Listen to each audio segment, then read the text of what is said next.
Hello dear students, मैं सोएब फिर से स्वागत करता हूं आप सभी का एक नई क्लास में। दोस्तों आज हम एक नए पार्ट पे चर्चा करने वाले हैं जिसमें हम इंग्लिश लिटरेचर के पार्ट को पढ़ेंगे। ठीक है दोस्तों, इंग्लिश लिटरेचर में भी दोस्तों हम आज लिटरेरी फॉर्म्स या जेनर्स को स्टार्ट करने वाले हैं। ठीक है दोस्तों, लिटरेरी फॉर्म्स या जेनर्स। ठीक है, इंग्लिश पार्ट को भी दोस्तों हम फर्स्ट ग्रेड, सेकंड ग्रेड और थर्ड ग्रेड और रीड सभी के लिए पूरा करेंगे दोस्तों। ठीक है, पूरा कोर्स करने वाले हैं। और इसी कड़ी में दोस्तों हमने ग्रामर की जो पार्ट है हमारा फर्स्ट पार्ट, उसको भी हमने क्या कर दिया दोस्तों, स्टार्ट कर दिया। उसमें ऑलरेडी मैंने 2 वीडियो डाल दिए। अगर आपने वो वीडियो नहीं देखे तो दोस्तों जाके देख लें, और डिस्क्रिप्शन में मिलेगी। और दोस्तों उसके अलावा मैंने प्लेलिस्ट भी अलग अलग बनाई हुई है। ठीक है, आज हम चर्चा करने वाले हैं लिटरेरी फॉर्म्स या जेनर्स पे। ठीक है दोस्तों, बिना टाइम वेस्ट किए अपनी क्लास को स्टार्ट करते हैं।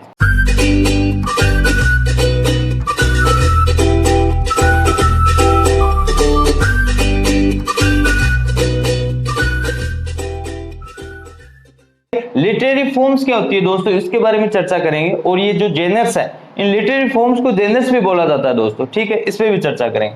देखो लिटरेरी फॉर्म्स की जो डेफिनेशन है वो ये है कि a literary form is a kind या टाइप ऑफ, ठीक है, a literary form a kind या type of literary composition. Composition क्या होता है? कंपोजिशन होता है दोस्तों संगठन। क्या होता है? संगठन। ठीक है, संगठन ये होता है। ठीक है, it is also called genus. Genus क्या होती है? ये शैली होती है दोस्तों। ठीक है, शैलियां, शैलियां। ठीक है, a literary form is a kind. एक लिटरेरी फॉर्म क्या होता है दोस्तों? काइंड होता है, प्रकार होता है या टाइप होता है ऑफ लिटरेरी कंपोजिशन। ठीक है, किसका प्रकार होता है? एक संगठन का, कंपोजिशन का। लिटरेरी कंपोजिशन यानी साहित्यिक संगठन का प्रकार होता है। लिटरेरी साहित्यिक हो गया दोस्तों, उसका प्रकार होता है। It is also called genres. इनको जेनर्स भी बोला जाता है, शैलियां भी बोला जाता है। शैली क्या होती है दोस्तों? अब किसी भी पोएम या स्टोरी को हम किसी ना किसी शैली में लिखते हैं। उसमें दुखद भरी भी शैली हो सकती है, खुशी का माहौल भी हो सकता है, या प्रेज भी किया जा सकता है। प्रेज यानी प्रशंसित भी किया जा सकता है किसी वस्तु को, उसको बोलते हैं। ठीक है दोस्तों, आपको इजीली समझ में आया होगा कि लिटरेरी फॉर्म्स या जेनर्स किसको बोला जाता है, कि एक तरीके की साहित्यिक संगठन है, उसका प्रकार ही क्या है? लिटरेरी फॉर्म्स है। ठीक है, जिसको क्या बोला जाता है? It is called also genres. It is also called genres. ठीक है, अब हम बात करेंगे लिटरेरी फॉर्म। देखो लिटरेरी फॉर्म्स को 2 बड़े भागों में बांटा गया है। इसका क्लासिफिकेशन दोस्तों बहुत ही ज्यादा समझने वाला है। ठीक है, इसको समझ लोगे तो ये समझ में आ जाएगा लिटरेरी फॉर्म्स क्या है, कैसे कैसे क्लासिफाइड किया गया है। देखो सबसे पहले बात करते हैं किसकी? लिटरेरी फॉर्म्स की। लिटरेरी फॉर्म्स को 2 बड़े भागों में बांटा गया है। ठीक है, एक तो है दोस्तों हमारा पोएट्री। एक कौन सा है? पोएट्री। और दूसरा है प्रोज। दूसरा कौन सा है? प्रोज। देखो आपने हिंदी में पढ़ा होगा पद्य और गद्य।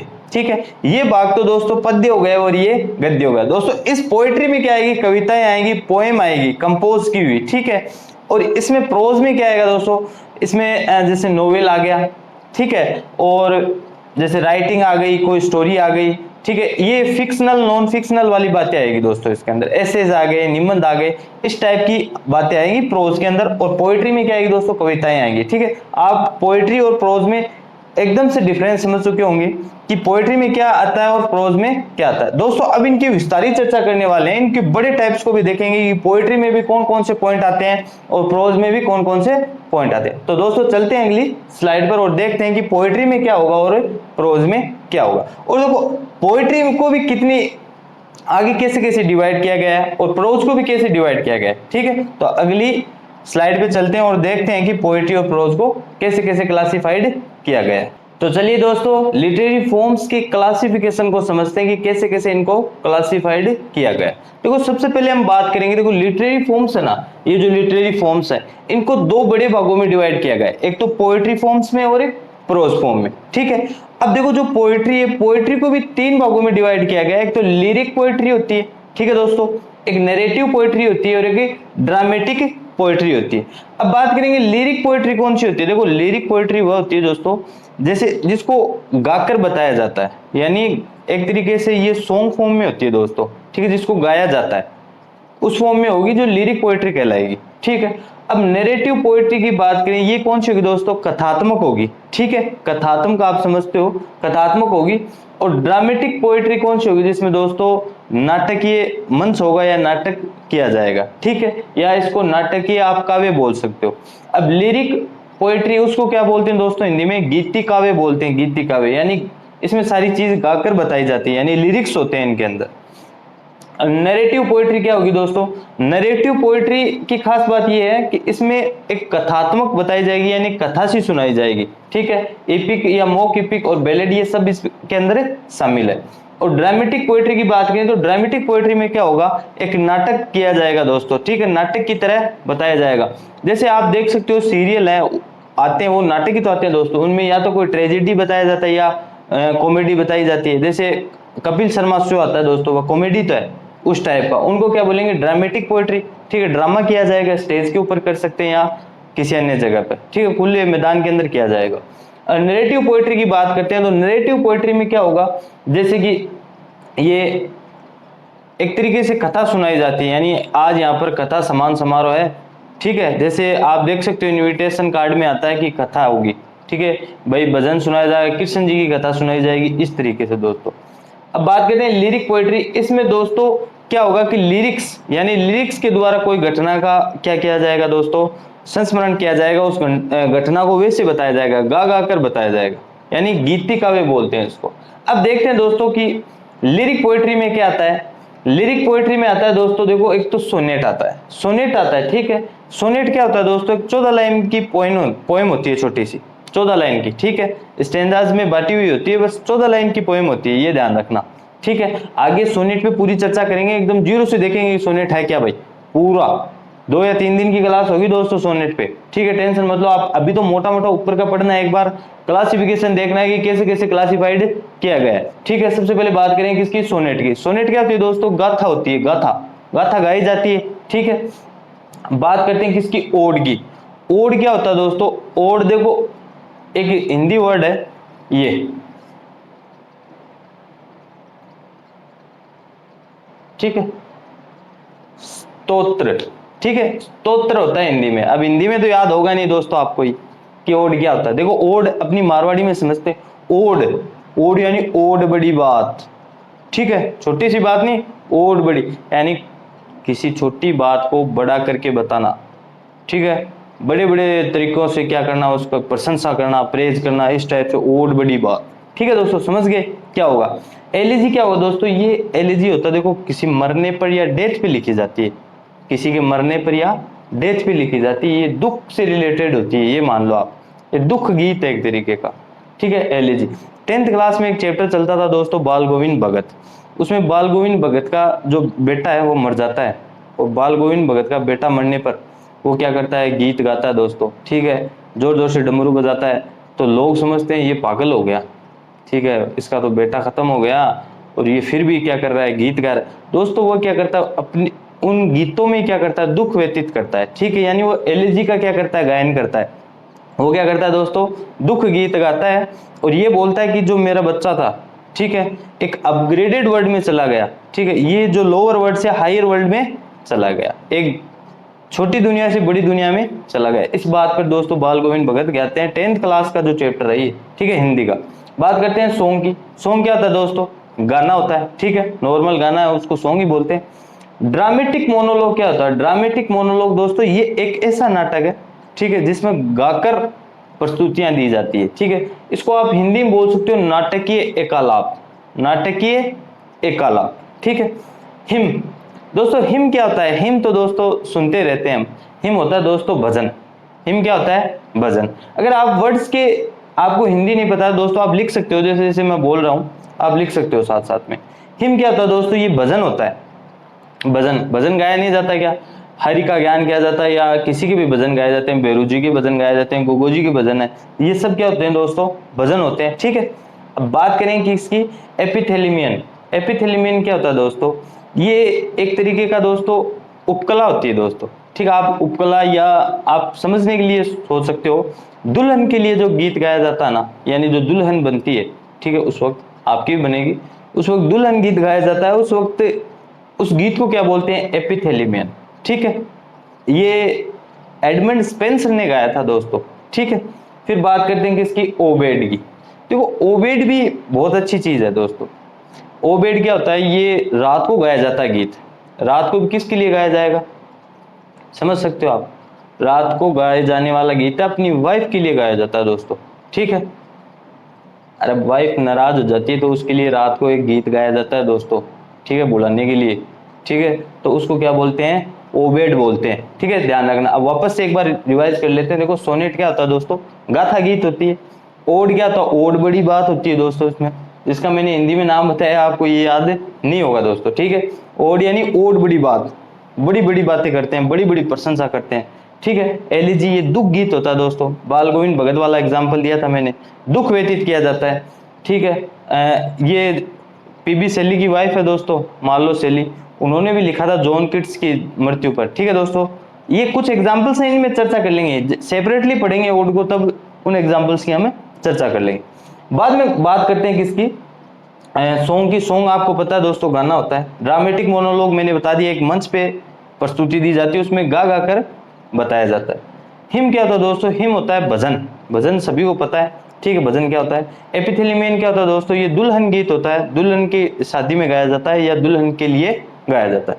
ओबेड क्या होता है दोस्तों, ये रात में गाया जाने वाला गीत है जो किसी महिला के लिए गाया जाता है, यानी अपनी वाइफ के लिए गाया जाता है, ठीक है। अब बात करते हैं दोस्तों दूसरे टाइप की, नरेटिव पोएट्री। नरेटिव पोएट्री को क्या बोला जाता है दोस्तों, कथात्मक, ठीक है, कथात्मक काव्य। पोएट्री यानी काव्य होता है दोस्तों, ठीक है। नरेटिव पोएट्री यानी कथात्मक काव्य। सबसे पहले हम बात करते हैं किसकी, एपिक की। एपिक क्या होता है दोस्तों, महाकाव्य होता है, महाकाव्य, ठीक है। और मोक एपिक क्या होता है, ये नकली महाकाव्य होता है, यानी एक छोटी सी बात को बेवजह बताया जाता है दोस्तों, फुल बताया जाता है, एकदम से लिखा जाता है, हजार हजार पेज लिख दिए जाते हैं, ठीक है दोस्तों। इपिक्स में भी महाकाव्य होता है, यानी बहुत बड़ा होगा, महाकाव्य, महा जुड़ते ही महान हो गया, बहुत ज्यादा बड़ा, ठीक है। ये बेलेट क्या होता है दोस्तों, इसकी चर्चा करेंगे हम। बेलेट बहुत ज्यादा इंपॉर्टेंट है दोस्तों, ठीक है, इसकी बात ध्यान रखना आप बेलेट की, ये बहुत ज्यादा इंपॉर्टेंट है। ये दोस्तों मैं आपको ये बताने के बाद मैं आपको ये बताऊंगा कि बेलेट क्या होता है, ठीक है। बात करते हैं सबसे पहले किसकी, ट्रेजेडी की, या ड्रामेटिक पोएट्री की बात करते हैं। ड्रामेटिक पोएट्री क्या होता है दोस्तों, नाटकीय काव्य होता है, ठीक है, इसकी बात करते हैं। ट्रेजेडी क्या होता है, ट्रेजेडी के अंदर कोई त्रासदी या कोई दुर्घटना पर चर्चा की जाती है। हम बोलते नहीं है, नॉर्मली बोलते हैं कि आज तो यार ये ट्रेजेडी हो गई, ठीक है, वही ट्रेजेडी की बातें की जाती है, ठीक है। कॉमेडी, कॉमेडी आपको सबको पता है, जैसे कपिल शर्मा शो आता है, कॉमेडी की जाती है, लोगों को मतलब मनोरंजन प्रदान करने के लिए ये चीजें की जाती है, या लोगों को हास्यास्पद किसी वाक्य पर लिखी जाती है, या जैसे आप देख सकते हो, है तो वो अलग चीज, मोक एपिक में आता है वो, ठीक है, लेकिन उसमें थोड़ी कॉमेडी भी है। देखो the rape of the hemlock, या उसकी बात करते हैं लोक की, उसमें क्या होता है कि लेडी होती है, लेडी की लट होती है दोस्तों, आगे क्या होती है, दो लट होती है इससे आगे, तो उसका जो बॉयफ्रेंड है या उसको जो प्यार करने वाला, वो क्या करता है, उसकी दो लटों में से एक लट काट देता है, ठीक है। दो कैथोलिक फैमिली होती है तो दोस्तों वो अलग चीज, वो मोनोलॉग में आता है, लेकिन हम एक तरीके से बात करें किसकी, कॉमेडी में उसको लेना चाह रहे हैं, ठीक है। अलेक्जेंडर पोप की लिखी हुई है दोस्तों, हम बात कर रहे हैं एक कॉमेडी टाइप्स में। अब क्या होता है कि उस लट को काट दिया जाता है दोस्तों, ठीक है, दो लटें होती हैं, आजकल ये चलता है दोस्तों, करली हेयर रखते हैं यहाँ से, ठीक है, लेडीज रखती है, हम तो नहीं रखते। उसमें क्या होता है कि जो उसका प्रेमी है वो उन लटों को काट देता है, और काटने पर वो कैथोलिक फैमिली होती है, दोनों दोनों कैथोलिक फैमिली है, उनके बीच में लड़ाई हो जाती है दोस्तों, ओनली लट काटने पर, ठीक है।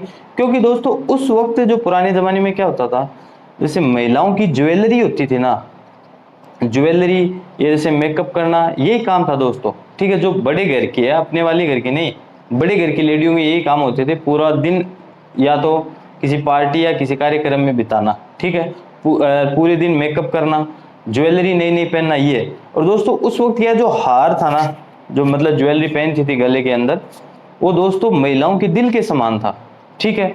और महिलाओं के बाल, ठीक, उनकी चमड़ी के समान होते थे, मतलब महिलाएं समझती थी ऐसा कि यही है हमारी खूबसूरती, ठीक है। हार तो दोस्तों दिल के समान होता था, यानी हार का घूमना दिल का घूमना था, हार का टूटना दिल का टूटना था।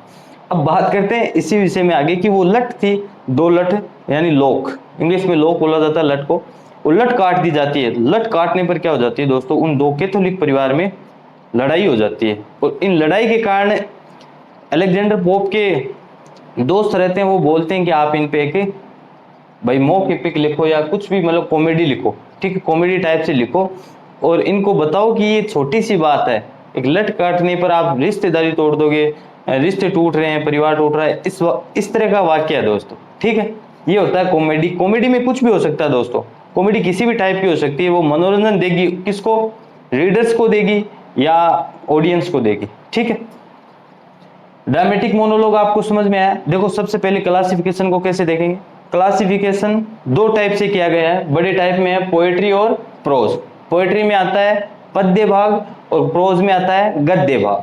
अब बात करते हैं पोएट्री की। पोएट्री में क्या आएगा दोस्तों, पोएट्री को तीन भागों में डिवाइड किया गया है, लिरिक पोएट्री, ठीक है, नरेटिव पोएट्री और ड्रामेटिक पोएट्री। तीन भाग पहले ऐसे याद रखो। फिर बात करो लिरिक पोएट्री की, तो लिरिक पोएट्री में कौन सा आएगा, सोनेट आएगा, ओड आएगा, एलिजी आएगी, सॉन्ग आएगा, ड्रामेटिक मोनोलॉग आएगा, हिम आएगा, एपिथेलिमियन आएगा, ओबेड आएगा, ठीक है। ये वापस से दोस्तों आप देख सकते हो वीडियो में पीछे करके कि मैंने इनका क्या क्या मतलब बताया, ठीक है। फिर आगे बात करें, और जैसे सेपरेटली बताता रहूंगा दोस्तों, सोनेट पढ़ेंगे तो मैं इसका हिंदी अर्थ भी लिखाऊंगा आपको, टेंशन मत लो आप। नैरेटिव पोएट्री, नैरेटिव पोएट्री क्या होती है दोस्तों, कथात्मक होता है, इसमें इपिक होता है यानी महाकाव्य होता है, मोक इपिक यानी नकली महाकाव्य होता है, और बेलेड की बात दोस्तों हम बाद में करेंगे, बेलेड क्या होता है। अब बात करते हैं किसकी, ड्रामेटिक पोएट्री की। ड्रामेटिक पोएट्री में हमने ट्रेजेडी की बात की, त्रासदी हो जाती कोई भी दुर्घटना, कॉमेडी की बात की, कैसे कैसे दोस्तों मनोरंजन करने के लिए लोगों को, इसको हिंदी में स्वांग बोलते हैं दोस्तों। हिंदी नाम मैं आपको वैसे ही नहीं बताता क्योंकि ऐसे नाम आपको याद नहीं होने वाले। अब ये स्तोत्र, ये स्वांग, ये याद रहेंगे। कॉमेडी दोस्तों ऐसे याद रहेगी जैसे कपिल शर्मा शो में कॉमेडी की जाती है, ठीक है, एक तरीके से लोगों को हंसाने के लिए, मनोरंजन देने के लिए की जाती है, ठीक है। इस तरीके से दोस्तों याद भी रह जाएगी। आगे हम दूसरे टाइप की चर्चा करेंगे। दूसरा टाइप क्या है दोस्तों, दूसरा टाइप है हमारा प्रोज। प्रोज, प्रोज क्या होता है दोस्तों, प्रोज होता है गद्य भाग, ठीक है। गद्य भाग में क्या आएगा दोस्तों, एक तो फिक्शनल प्रोज आएगी और एक नॉन फिक्शनल प्रोज आएगी। सबसे पहले हम चर्चा करेंगे किस पे, एक तो ये जो है फिक्शनल प्रोज, ठीक है, और एक है हमारी नॉन फिक्शनल प्रोज। अब इनमें डिफरेंस क्या होता है, देखो ध्यान से देखना, समझ में आएगा सारा। फिक्शनल प्रोज होती है दोस्तों, एक तरीके से आप काल्पनिक गद्य बोल सकते हो इसको। फिक्शनल यानी काल्पनिक होता है, ठीक है दोस्तों। नॉन फिक्शनल अकाल्पनिक। काल्पनिक और अकाल्पनिक कैसे, काल्पनिक ऐसे कि ये काल्पनिक घटनाओं पे लिखा जाएगा, ठीक है दोस्तों। देखो आप किसी सीरियल वगैरह में देखते हो या कोई स्टोरी आती है तो उसमें पहले एक पर्चा लिखा होता है, ये धारावाहिक चैनल या ये धारावाहिक कार्यक्रम काल्पनिक घटनाओं पर आधारित है, ठीक है, ऐसे लिखा हुआ आता है। जैसे वैसे ये क्या है, काल्पनिक है। फिक्शनल प्रोज क्या होती है दोस्तों, काल्पनिक है, और नॉन फिक्शनल प्रोज क्या होती है, अकाल्पनिक है। यानी ये काल्पनिक घटनाओं पर नहीं लिखी गई, ये कुछ सत्य घटनाओं को इनके अंदर शामिल किया। कुछ क्या दोस्तों, सारी क्या होती है दोस्तों, ये सत्य घटनाएं होती है, ठीक है। इसको ध्यान से समझेंगे। देखो फिक्शनल प्रोज समझ में आया, काल्पनिक गद्य भाग बोल सकते हो। अब बात करते हैं किसकी, स्टोरी की। किसकी बात करेंगे सबसे पहले, स्टोरी की। स्टोरी क्या होती है दोस्तों, कहानी होती है, ठीक है। अब कहानी की एक खास बात ये है कि कहानी फिक्शनल प्रोज में आती है। कहानी सत्य हो सकती है लेकिन ये फिक्शनल प्रोज में ही आएगी, ये ध्यान रखना, ठीक है। कहानी। फिर बात करते हैं नोवेल। नोवेल क्या होता है, उपन्यास। नोवेल को दोस्तों आजकल की भाषा में नोवेला भी बोला जाने लगे, ये पहले भी बोलते थे नोवेला, ठीक, क्या बोलेंगे, नोवेला, ध्यान रखना। ये देखो नोवेला, ठीक है, नोवेला। नोवेला क्या होता है, उपन्यास होता है, ठीक है दोस्तों। उपन्यास, उपन्यास समझ सकते हो आप, बड़े बड़े पेज पे लिखा जाता है, ठीक है। काफी टाइम लगता है दोस्तों इनको लिखने के लिए। काफी उपन्यास लिखे हुए हैं, हमारे भी इंडियंस के भी लिखे हुए हैं, और फॉरेन कंट्री के ज्यादा उपन्यास मिलते हैं, ठीक है दोस्तों। बात करते हैं रोमांस की। अब रोमांस आते हैं, आप ये मत समझना वो वाला रोमांस, वो वाला रोमांस नहीं है दोस्तों। यहाँ पर प्रेम वार्तालाप बोल सकते हो आप इसको, रोमांस। रोमांस कैसे होगा, देखो जैसे किसी लक्ष्य को प्राप्त करने के लिए पूरे शरीर को झोंक देना उसमें, ठीक है। ये भी दोस्तों एक तरीके का रोमांस है, आप समझ सकते हो कि जैसे आपको किसी लक्ष्य की प्राप्ति करनी, मान लो आपको first grade, second grade, third grade किसी भी जॉब में लगना है, गवर्नमेंट जॉब में, ठीक है। आप उसमें अपनी पूरी शरीर को झोंक देते हो, पूरी मेहनत अपना 100% सोचते हो उसी के बारे में, ध्यान उसी का रहता है दोस्तों, वही क्या है एक तरीके से रोमांस है। रोमांस का मतलब ये नहीं है कि वार्तालाप प्रेम दो कपल्स के बीच में होने वाला, ये सिस्टम नहीं है दोस्तों, ठीक है। आप रोमांस किसी वस्तु से या किसी लक्ष्य से भी रोमांस कर सकते हो, ठीक है दोस्तों, समझ में आया होगा। ऐसे ऐसे क्या होता है दोस्तों, निबंध होता है, ठीक है। अब ऐसे देखो काल्पनिक घटनाओं पे भी आधारित होता है और अकाल्पनिक घटनाओं पर भी आधारित हो, देखो दोनों में शामिल है, नॉन फिक्शनल प्रोज में भी शामिल है और फिक्शनल में भी शामिल है, यानी कि दोनों में शामिल है कि ऐसे है जो फिक्शनल भी हो सकता है, यानी काल्पनिक घटनाओं पे भी लिखा हो सकता है और अकाल्पनिक घटनाओं पर भी लिखा जा सकता है। देखो इसमें बात करते हैं नॉन फिक्शनल प्रोज की। नॉन फिक्शनल प्रोज यानी अकाल्पनिक घटनाओं पर लिखे हुए, यानी जो सत्य घटनाओं पर लिखे हुए हैं, वास्तविकता तो यही है। अब देखो ऐसे ऐसे निबंध होता है, मैंने बताया आपको निबंध जैसे, अरे भाई निबंध नहीं आते थे क्या, आजकल कोरोना वायरस है, कोरोना वायरस का जो निबंध लिखेंगे तो वो सत्य घटना पर लिखना पड़ेगा। अगर मान लो कोई दीपावली वगैरह का लिखते हैं तो वह सत्य घटनाओं पर ही लिखा जाता है, ठीक है, या अन्य कोई टॉपिक्स पे लिखा जाता है तो वह सत्य घटनाओं पर भी लिखा जाता है। बायोग्राफी दोस्तों बात करते हैं, देखो बायोग्राफी और एक ऑटोग्राफी, ये बहुत ज्यादा इंपॉर्टेंट है। एक तो बायोग्राफी होता है, एक ऑटोग्राफी होता है। देखो बायोग्राफी और ऑटोग्राफी में आपको पता है क्या डिफरेंस होता है? अगर पता है तो कमेंट कर देना, ठीक है। ऑटोग्राफी और बायोग्राफी में क्या डिफरेंस है, उसके आगे बात करते हैं। रिपोर्टाज रिपोर्टाज क्या होती है दोस्तों? एक तरीके से सूचना देने के लिए एक रिपोर्ट बनाई जाती है, ठीक है। रिपोर्ट देखो नाम भी आ रहा है, इससे नाम से समझ लोगे आप, रिपोर्टाज होती है। ये मेमोयर और एक ट्रेवलॉग, ठीक है। देखो इसकी बात करते हैं, ट्रेवलॉग। ट्रेवलॉग किसी यात्रा पर लिखा जाता है, ठीक है। यात्रा पर लिखने वाला क्या होता है दोस्तों? एक ट्रेवलॉग, यानी आपने कहीं पर यात्रा किया, मान लो आपने जापान गए, नागासाकी गए, देखो वहां पर वो लिखा हुआ है नागासाकी और जापान में जो हमले हुए थे उस पर वो कवि क्या करता है, यात्रा करता है और ट्रेवलॉग लिख देता है। आप कहीं पर भी जाओ भाई, उसकी यात्रा का क्या कर दो, वर्णन कर दो या उसको लिख दो, वही क्या है, ट्रेवलॉग, बात खत्म। मेमोयर क्या होता है दोस्तों? ये संस्मरण होता है, ठीक है, यादें होती हैं दोस्तों, एक तरीके से आप याद रखो, देखो मेमोरी से मेमोयर बना है, ठीक है, समझ में आया। रिपोर्टाज मैंने बताया ये क्या होता है दोस्तों, सूचना देने के लिए आता है। अब बायोग्राफी और ऑटोग्राफी पे चर्चा कर ही लेते हैं, ठीक है। फिर भी आप कमेंट करना दोस्तों, आपको पता था या नहीं था, ठीक है। बायोग्राफी क्या होता है? अगर मान लो जैसे देखो धोनी के ऊपर जो मूवी बनी है, MS धोनी के ऊपर जो मूवी बनी है वो दोस्तों बायोग्राफी है, लेकिन सचिन तेंदुलकर के ऊपर जो मूवी बनी है दोस्तों वो ऑटोग्राफी है, ठीक है। अब कैसे फर्क हुआ? देखो बायोग्राफी में क्या होता है कि जो स्पीकर है वो अपनी कहानी खुद नहीं बताता दोस्तों, उसके बारे में कोई और बताएगा। जैसे मान लो मेरे आगे कोई व्यक्ति है, मैं उसको बचपन से देख रहा हूँ या अन्य, उस व्यक्ति की मैं कहानी बता देता हूँ कि हाँ भाई ये ऐसा ऐसा था, ये पहले इसने ऐसी तैयारी की, फिर ऐसी तैयारी की, ये फिर जाके सक्सेस हो गया।